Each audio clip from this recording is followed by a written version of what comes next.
Halo semua, selamat datang di Keluh Kesah Reddit, di mana kami akan berbagi cerita menarik dari seluruh belahan dunia. Kali ini kami akan membagikan cerita dengan tema malicious compliance, yaitu mengisahkan tentang sengaja mengikuti arahan orang sok tahu dengan maksud buruk.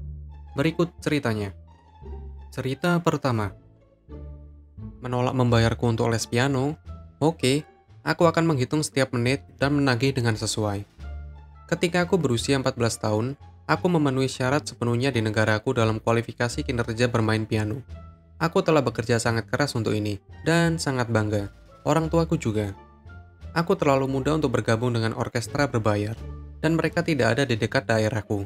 Jadi alih-alih aku membagikan kartu nama kepada penduduk terdekat di daerah yang cukup kaya, dan berpikir aku bisa menghasilkan uang dengan mengajar sepulang sekolah.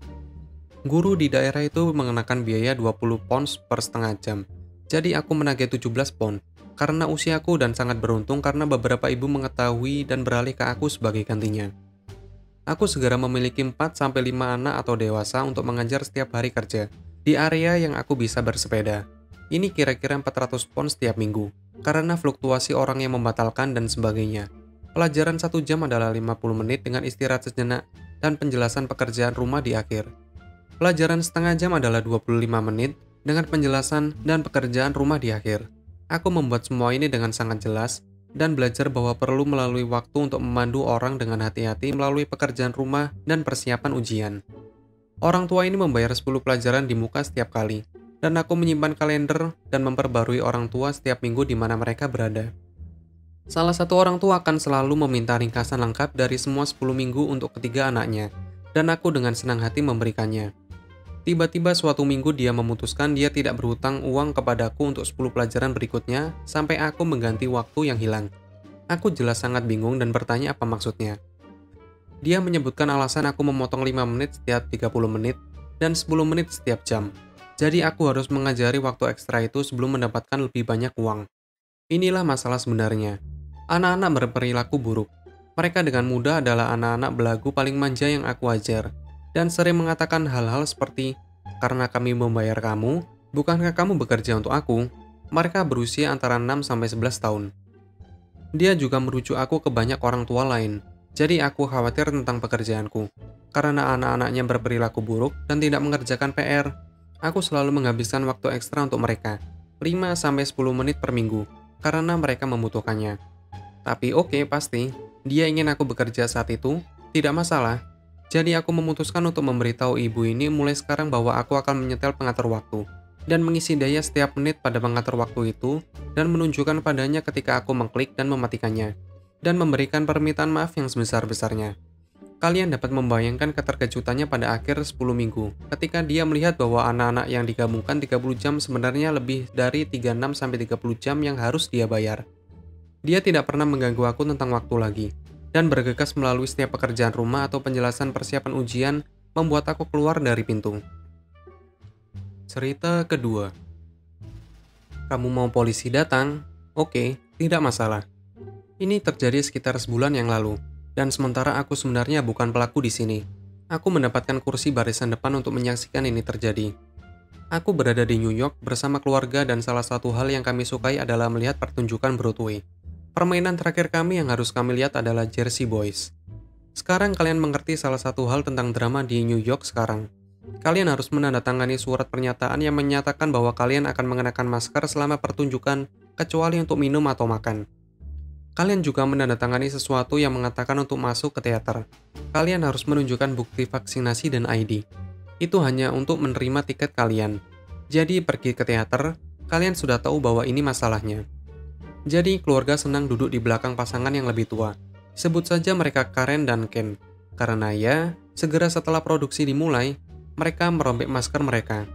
3 kali para pengantar harus datang dan menyuruh mereka memakai kembali masker mereka. Kali kedua cukup berkesan karena Karen berteriak keras, "Apa?" ketika pengantar menyuruhnya untuk mengenakan kembali maskernya dan memakainya dengan benar. Kemudian Karen mendorong tangannya ke wajahnya dan berkata, "Pergi dan tinggalkan aku sendiri." Sekali lagi cukup keras, dan begitu dia pergi lagi, maskernya diturunkan. Catatan tambahan, aku tidak melihat ini, tetapi ibu juga mengambil gambar drama dan mungkin video. Jadi waktu istirahat datang, Mereka bergumam pada diri mereka sendiri tentang jika mereka datang dan memberitahu kami untuk memakai masker sialan sekali lagi, bla bla bla.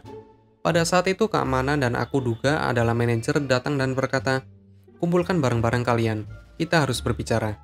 Sekarang karena manajer datang tanpa diminta, aku tidak berpikir Karen seperti itu. Karen, kenapa harus kita? Kami tidak melakukan kesalahan apapun. Bu, kita tidak akan membicarakan ini di sini. Tolong kumpulkan barang-barangmu dan ikut denganku.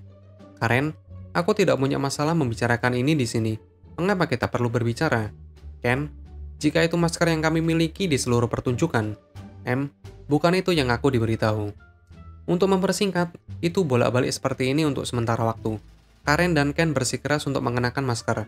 Keamanan dan manajer bersikeras untuk membawa ini keluar. Dan kemudian Karen mengucapkan kata-kata ajaib. Jika kamu ingin kami pergi, kamu harus memanggil polisi. Jika tidak, kami akan tetap di sini. Ken, ya, itu benar. Panggil polisi. Manajer itu pergi mungkin selama 2 detik. Dia kembali dengan 2 orang yang terbaik di New York. Dan menjawab, Bu, kamu mendapatkan keinginanmu. Polisi ada di sini. Sekarang ambil barang-barang kalian, kita harus pergi. Pada saat itu, mereka akhirnya dengan enggan mengambil barang-barang mereka dan mulai pergi. Sekarang apa yang aku lakukan selanjutnya melihat semua orang mulai bertepuk tangan untuk mereka.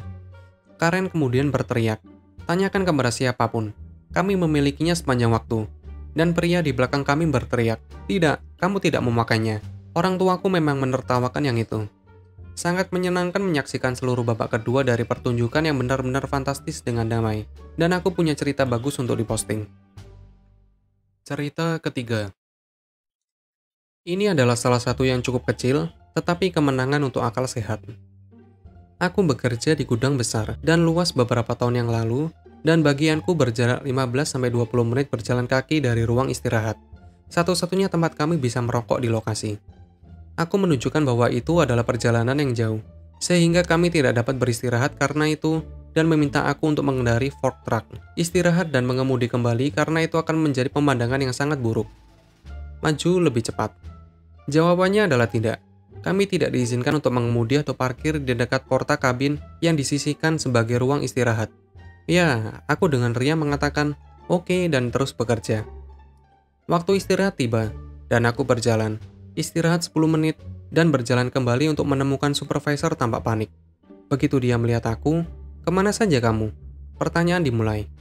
Dengan riang aku mengingatkannya bahwa aku harus berjalan ke ruang istirahat. Melakukan istirahat dan berjalan kembali. Pada saat itu dia berhenti di tengah kata-kata kasar dan memberitahu kami semua izin untuk mengemudi. Tetapi kami harus memarkir truk kami di tikungan, sehingga bos tidak melihat mereka. Bagi kalian yang tidak terbiasa dengan perusahaan yang lebih baik di Inggris, kalian dapat memiliki shift 8 jam, istirahat 2 kali 10 menit, dan makan siang setengah jam. Semuanya dibayar. Dan gudang tidak dimulai sampai kalian benar-benar memulai istirahat. Berjalan ke ruang istirahat tidak dihitung sebagai bagian dari istirahat kalian. Begitulah ceritanya. Apabila kalian suka, kalian bisa like dan berkomentar di bawah. Jangan lupa subscribe untuk membantu channel ini. Sampai bertemu di video selanjutnya.